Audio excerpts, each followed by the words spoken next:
ইসরায়েলের অপরাজয় মিথকি তবে ভেঙে চুরমার তেল আবিব থেকে দিমোনা।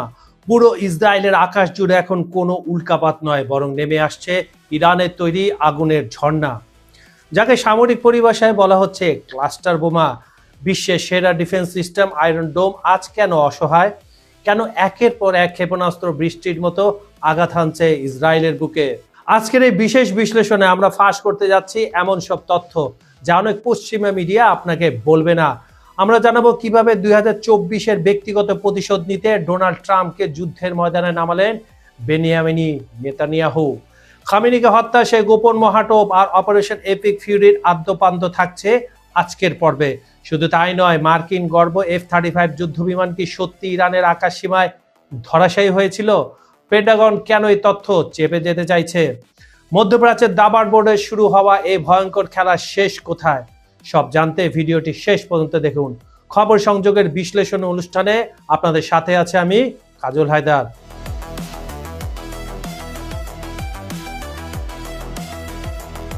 বর্তমানে ইরান ও ইসরায়েলের মধ্যকার যুদ্ধ এক নতুন ও ভয়াবহ মোড় নিয়েছে।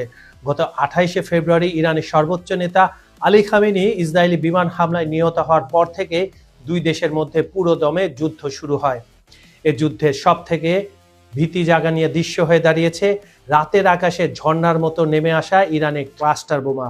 ইরান তাদের সব থেকে উন্নত ব্যালিস্টিক ক্ষেপণাস্ত্র খোররামশার ব্যবহার করছে, যা একটি মাত্র ক্ষেপণাস্ত্রের ভেতরে প্রায় 80টি ছোট ছোট সাবমিউনিশন বা বোমলেট বহন করতে সক্ষম। এই ক্ষেপণাস্ত্রগুলো মাঝ আকাশে বিস্ফোরিত হয়ে অসংখ্য ছোট বোমা ছড়িয়ে দেয়, যা একটি বিশাল এলাকা জুড়ে ধ্বংসযজ্ঞ চালায়।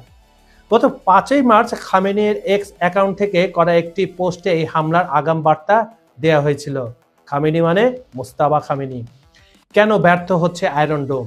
ইসরায়েলের মাল্টি লেয়ার ডিফেন্স সিস্টেম যেমন আয়রন ডোম বিশ্বের সেরা হিসাবে পরিচিত হলো, ক্লাস্টার বোমার ক্ষেত্রে এটি বড় চ্যালেঞ্জের মুখে পড়েছে।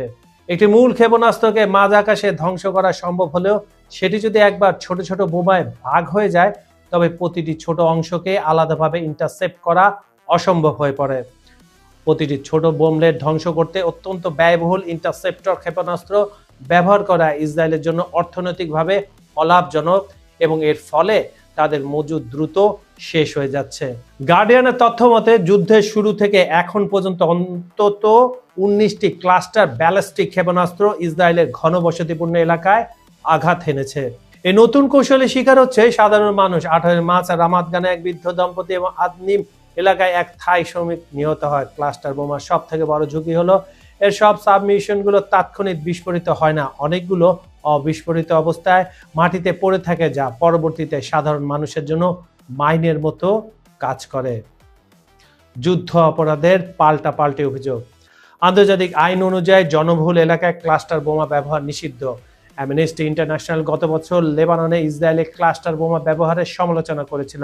এখন ইসরায়েল ও ইরানের এই হামলাকে যুদ্ধ অপরাধ হিসাবে অভিহিত করছে, যদি ইরান বা ইসরায়েল কেউ 2008 সালে ক্লাস্টার মিউনিশন কনভেনশনে স্বাক্ষর করেনি। ইসরায়েলি বিমান বাহিনী দাবি করেছে তারা ইরানের 70% ক্ষেপণাস্ত্র উৎক্ষেপণ কেন্দ্র ধ্বংস করেছে। তবুও ইরানের এই গুচ্ছ বোমা হামলা থামানো যাচ্ছে না। তার মানে তেল আবিবের সে দাবিটা ভুয়া। তেল আবিব থেকে দিমোনা পুরো ইসরায়েল জুড়ে এখন একটাই প্রশ্ন, এই অন্তহীন সাইরেন আর আতঙ্কের রাত কবে শেষ হবে?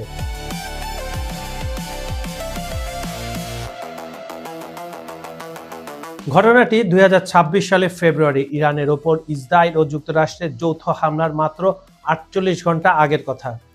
দীর্ঘদিনের যুদ্ধবিরতি অবস্থান থেকে ডোনাল্ড ট্রাম্পকে সরিয়ে আনতে ইসরায়েলি প্রধানমন্ত্রী বেনিয়ামিন নেতানিয়াহু এক মোক্ষম চাল চালেন।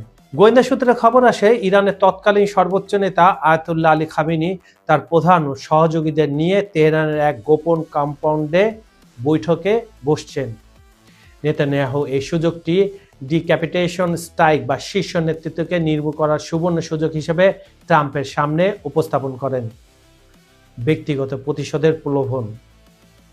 নেতানিয়াহু কেবল সামরিক কৌশলে কথাই বলেননি, তিনি ট্রাম্পের ব্যক্তিগত আবেগকে আঘাত করেন। তিনি মনে করিয়ে দেন 2024 সালে নির্বাচনে প্রচারণার সময় ইরান ট্রাম্পকে হত্যার ষড়যন্ত্র করেছিল। কাসেম সোলাইমানি হত্যার প্রতিশোধ নিতে তেহরান যে পাকিস্তানি নাগরিককে ভাড়া করেছিল সেই প্রসঙ্গ টেনে নেতানিয়াহু যুক্তি দেন খামেনিকে হত্যার মাধ্যমে এই অপমানের চূড়ান্ত প্রতিশোধ নেওয়া সম্ভব। ট্রাম্পকে তিনি বোঝাতে সক্ষম হন খামেনিকে সরিয়ে দিলে তিনি ইতিহাসের পাতায় অমর হয়ে থাকবেন।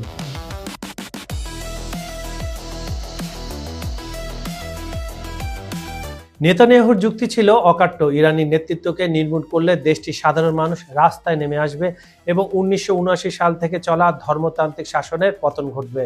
এই প্রলোভন এবং গোয়েন্দা তথ্যের সমন্বয়ে ট্রাম্পকে দ্বিধামুক্ত করে 27 ফেব্রুয়ারি ট্রাম্প তার সামরিক বাহিনীকে চূড়ান্ত আদেশ দেন, যার কোড নেম ছিল অপারেশন এপিক ফিউরি।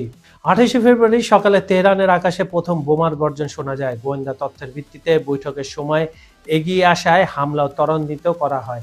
সেই দিন সন্ধ্যায় বিশ্বকে চমকে দিয়ে ট্রাম্প ঘোষণা করেন খামেনি আর নেই। যদিও নেতানিয়াহু জনসম্পর্কে একে ফেক নিউজ বলে দাবি করেন যে তিনি ট্রাম্পকে প্রভাবিত করেছেন, কিন্তু হোয়াইট হাউসের অন্দরমহল বলছে অন্য কথা। প্রতিরক্ষা সচিব পিট হেগসেথের ভাষায়, ইরান ট্রাম্পকে মারতে চেয়েছিল, কিন্তু শেষ হাসিটা ট্রাম্পই হাসলেন।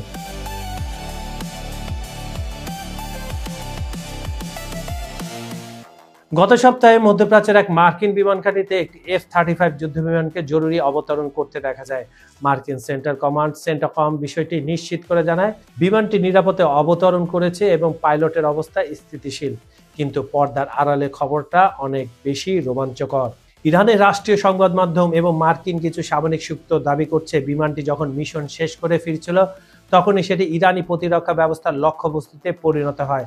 এমনকি ইরানের আধা সরকারি সংস্থা তাসনিম নিউজ একটি ভিডিও প্রকাশ করে যেখানে দাবি করা হয় তাদের আকাশ প্রতিরক্ষা ব্যবস্থা সরাসরি একটি F-35কে আঘাত হানছে। কেন F-35কে বলা হয় আনকিলযোগ্য বা অপরাজেয়? F-35 শুধু একটি বিমান নয়, এটি মার্কিন আকাশপথের শ্রেষ্ঠত্বের প্রতীক। এর বিশেষত্ব হলো অদৃশ্য প্রযুক্তি স্টেলেথ। এটি এমনভাবে তৈরি যা রাডারের চোখ ধুলা দিতে সক্ষম। শত্রুপক্ষ টেরই পায় না যে তাদের মাথার উপর দিয়ে কোনো দানব উড়ে যাচ্ছে। 360 ডিগ্রি সেন্সর, পাইলট তার বিশেষ হেলমেটের মাধ্যমে বিমানের চারপাশে কি ঘটছে তা পরিষ্কার দেখতে পান। সুপারসনিক গতি, শব্দের চেয়ে দ্রুত গতিতে উঠতে সক্ষম এই বিমানটি একই সাথে গোয়েন্দা তথ্য সংগ্রহ এবং বিধ্বংসী হামলা চালাতে পারদর্শী। যদি খবরটি সত্যি হয় তবে কেন এটি এত বড় ঘটনা?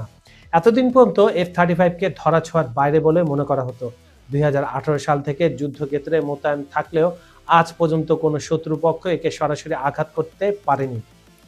বিশেষজ্ঞদের মতে যদি ইরান সত্যি একটি F-35কে আঘাত করে থাকে তবে এটি প্রমাণ করবে বিশ্বের সবচেয়ে দামি এবং আধুনিক এই প্রযুক্তিও অভেদ্য নয়।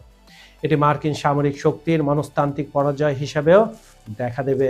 চলমান যুদ্ধের খতিয়ান, গত 28 ফেব্রুয়ারি থেকে শুরু হয় এই সংঘাত ক্রমে ভয়াবহ রূপ নিচ্ছে। আর যুদ্ধের 26তম দিন। মার্কিন দাবি অনুযায়ী তারা এখন পর্যন্ত 8,000-এর বেশি কমব্যাট ফ্লাইট পরিচালনা করেছে।